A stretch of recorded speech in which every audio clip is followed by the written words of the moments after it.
J'attends que la présentation se mette. Voilà. Alors, ça donne envie, après la pause, de pianoter sur son téléphone. On en a tous un. Vous avez peut-être été confronté à un écran brisé, un peu trop fragile, ou à une mise à jour qui vous a fait peur que ça fasse dysfonctionner votre téléphone. Donc, vous avez peut-être été confronté à de l'obsolescence programmée. Eh bien, moi aussi, et c'est pour ça que j'ai créé l'association HOP, Halte à l'obsolescence programmée, puisque c'est un délit depuis 2015.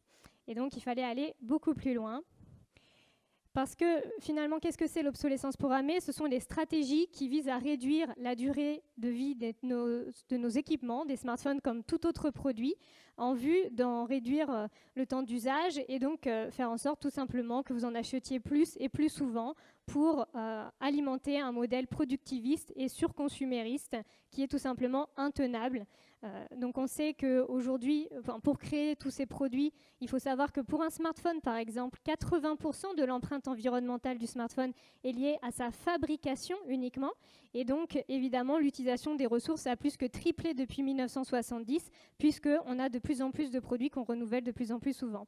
Ça représente, juste pour les produits électriques et électroniques, 23 kilos de déchets par an et par personne. Donc c'est énorme. Grâce à l'allongement de la durée de vie des produits, on peut vraiment changer la donne. Et donc, c'est ce qu'on essaye de faire avec l'association HOP, Halte à l'obsolescence programmée, qu'on a créée en 2015 à l'occasion de ce délit.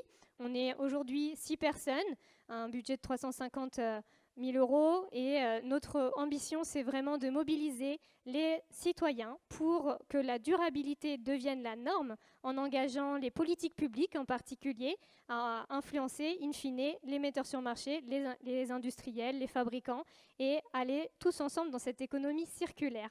Il faut savoir qu'on fédère les consommateurs et qu'on a aussi un club d'entreprise pour montrer qu'une autre économie est possible et que d'aller vers des produits durables, réparables, c'est aussi économiquement viable. Alors, l'association a déjà obtenu de belles victoires et en France, on peut être heureux que sur cette thématique, ça avance et ça avance assez bien depuis que HOP y travaille. En 2015, on a eu le délit d'obsolescence programmée, comme je vous le disais, et j'y ai contribué parce que j'étais collaboratrice parlementaire dans le passé. Ça a abouti à une plainte de 25 millions d'euros d'amende contre Apple en 2020, suite à une plainte qu'on a déposée contre eux. Ensuite, on a obtenu aussi l'indice de réparabilité que vous trouvez peut-être dans les magasins, que vous avez déjà vu sur au moins 8 produits, de manière obligatoire, une note sur 10, et ça, c'est grâce à nous. On a même été un peu plus loin en exigeant un bonus réparation, donc là, vous ne le savez sûrement pas, mais vous pouvez réparer moins cher, il y a une réduction immédiate sur la facture. Et on a même obtenu le Graal, l'indice de durabilité. C'est-à-dire que dès 2024, sur 3 catégories de produits déjà, on aura une note sur 10 pour savoir si ce produit est effectivement réparable, durable, évolutif. Et ça, tous les fabricants vont devoir le renseigner, ce qui va permettre vraiment de guider les consommateurs vers un meilleur achat. Alors, c'est vraiment super, mais la France, ça reste un petit pays. Certes, avec l'indice de réparabilité, de durabilité, on arrive vraiment à mobiliser les consommateurs qui se tournent effectivement vers les produits les plus réparables et les plus durables au moment de l'achat. Et on arrive même à influencer les pratiques de conception parce que comme il y a de la concurrence entre eux, vu que c'est obligatoire, eh bien, on voit que les notes s'améliorent. Mais ça ne suffit pas à faire bouger les firmes multinationales sur leurs pratiques de conception parce que la France reste un petit pays et donc un petit marché. Et donc notre ambition, c'est de créer un indice de durabilité multinational. On a déjà obtenu ça en France. L'Europe est en train de bouger. Ils ont là fait une loi pour lutter contre l'obsolescence programmée. On a aussi le Canada qui vient de, cette semaine, voter une loi contre l'obsolescence programmée. Donc on sent que ça bouge, et notamment parce qu'on y a travaillé. On a travaillé avec le Canada et l'Europe. Et donc on peut aller beaucoup plus loin et beaucoup plus vite pour vraiment faire un changement systémique et vraiment faire en sorte que les firmes n'aient plus le choix de prendre en compte la durabilité et la réparabilité de leur équipement. Si on y arrive, on peut vraiment avoir un impact colossal. Nous, on y croit vraiment dans le potentiel de cet outil. Déjà, simplement de faire durer nos produits 3 ans de plus, ça représente moins 2 000 €, donc 2 000 € d'économie pour un foyer qui fait durer ses objets 3 ans de plus. Donc, à un moment d'inflation, l'écologie rencontre le social et c'est vraiment très puissant. Par ailleurs, on peut économiser jusqu'à 4 millions de tonnes de CO2 par an grâce seulement à une année de plus d'usage de produits comme le lave-linge, l'ordinateur ou l'aspirateur ou les smartphones à l'échelle de l'Union européenne. Juste un an de plus, on peut faire des économies de CO2 colossales. Et c'est aussi vraiment vecteur d'une autre économie circulaire soutenable et rentable avec par exemple 700 000 emplois possibles dans l'économie circulaire d'ici 2030, dont 75% en lien avec la réparation en Europe. Ça, c'est des chiffres de l'Europe. Imaginez ce qu'on peut faire si on l'étend dans le reste du monde. Alors, comment est-ce qu'on va s'y prendre? Eh bien, on va mobiliser les citoyens, les experts, les entreprises, comme on a fait en France, avec cette expertise qu'on a déjà, pour aller étendre et essaimer l'indice dans le reste du monde avec méthode et détermination. Parce que si on nous avait dit déjà en 2015 qu'on aurait fait tout ça, on n'y aurait pas cru. Et donc là, on se sent tout à fait capable de développer ça ailleurs. D'abord, dès le mois de janvier, la traduction d'un livre blanc qu'on a déjà écrit en français, qu'on pourra écrire en anglais, une sorte de commun qui nous permet de donner les clés dans le reste du monde de comment faire étape par étape, comment construire un indice de durabilité. On l'a déjà fait en France, on sait comment faire. Et bien ça, c'est une connaissance qu'on doit mettre en commun et donc le traduire pour avoir un peu notre kit de comment faire un indice. On va également recruter assez vite pour pouvoir faire des rencontres, des conférences dans le reste du monde, identifier les bonnes personnes, les acteurs du changement dans d'autres pays. On a déjà beaucoup de contacts grâce à Ashoka, dont je fais partie, l'ONU, dans lequel on a un groupe de travail sur l'allongement de la durée de vie des produits, et la coalition Right to Repair. Et grâce à une chargée de plaidoyer de mobilisation et moi comme porte-parole, eh bien, on va vraiment travailler à des rencontres, des conférences en Europe d'abord, ensuite au Canada et aux États-Unis parce que là aussi il y a un fort potentiel, également en Australie, au Japon, voire même en Chine. Et puis l'idée à la fin, c'est de faire une grande coalition avec tous ces citoyens qu'on aura réussi à sensibiliser et commencer des working groups, des groupes de travail pour vraiment implémenter l'indice et voir comment concrètement on va faire. Donc concrètement, on a déjà récolté pas mal d'argent pour nous soutenir sur ce genre de projet, la Fondation Léopold Meyer, l'ADEME ou le ministère de l'écologie, pour traduire notre livre, faire ces conférences et les webinaires. Donc on aura des frais logistiques et des frais de représentation, de RH, mais aussi pour animer cette coalition, former, créer un site web et vraiment emporter cette dynamique. Également, on voudra faire un événement à l'occasion de l'International Repair Day. Donc là, on fait déjà les Journées nationales de la réparation. On veut aller encore plus loin pour vraiment marquer le coup. Et donc, il nous manque à cette heure 50 000 €. Donc, allez hop, je compte sur vous.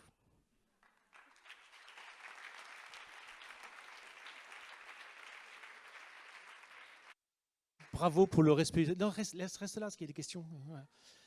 Bravo pour le respect du timing, c'était nickel. Y a-t-il des questions? Merci. Bonjour. Bonjour. C'est une super idée, j'adore. La question, c'est qu'est-ce que c'est légalement un délit? Qu'est-ce que ça veut dire au niveau légal? Et est-ce que ça vaut le coup est-ce que ça peut être suffisant pour inciter les entreprises à vraiment le faire? Alors, il y a plusieurs stratégies. En effet, il y a le délit. En France, on est pionnier en France, il faut bien le savoir. Le délit n'existe qu'en France. Maintenant, il commence à être étendu en Europe et au Canada.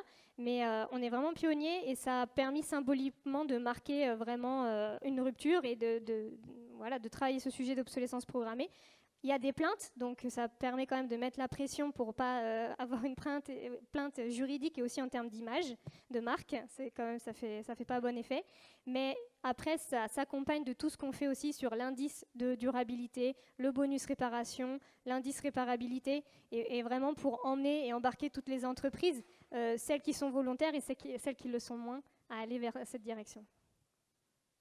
Il y a une autre question qui arrive là.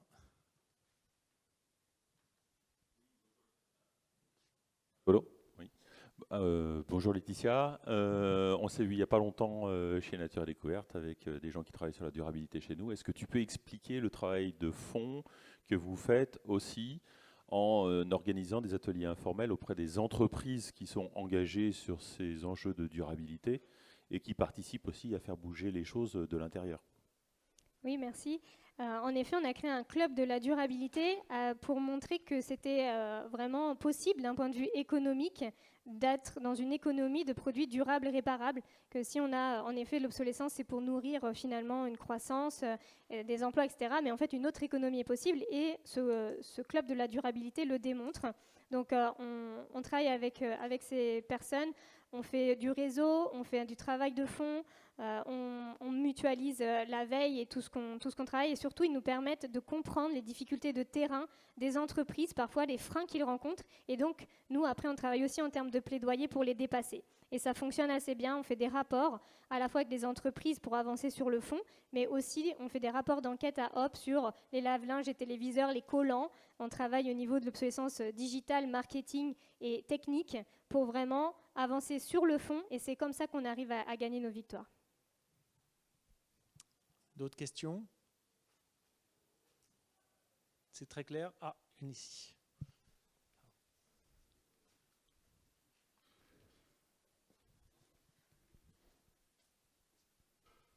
Merci beaucoup. Est-ce que vous imaginez que de passer aux entreprises multinationales va du coup amener une plus grande complexité de par les chaînes de production qui sont beaucoup plus peut-être délocalisées, plus complexes, plus grandes, etc. Et qu'est-ce que ça va vouloir dire pour votre travail en particulier ?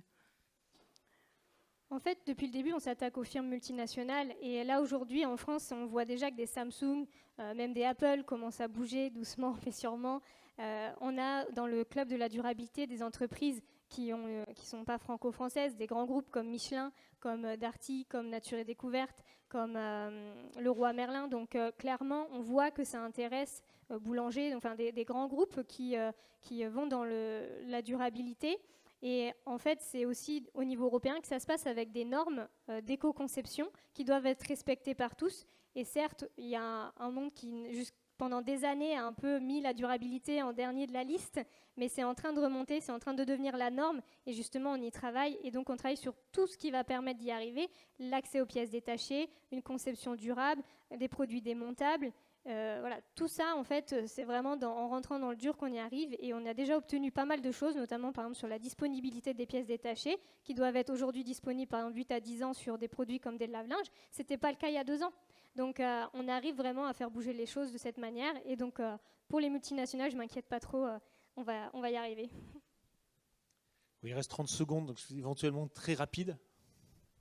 Oui, bonjour. Juste pour comprendre, est-ce qu'il y a des hop dans toute l'Europe ou vous partez d'où en termes de construction d'un réseau international Alors Hop, c'est une initiative comme le délit d'obsolescence programmée inédite et pionnière, on va dire, en France.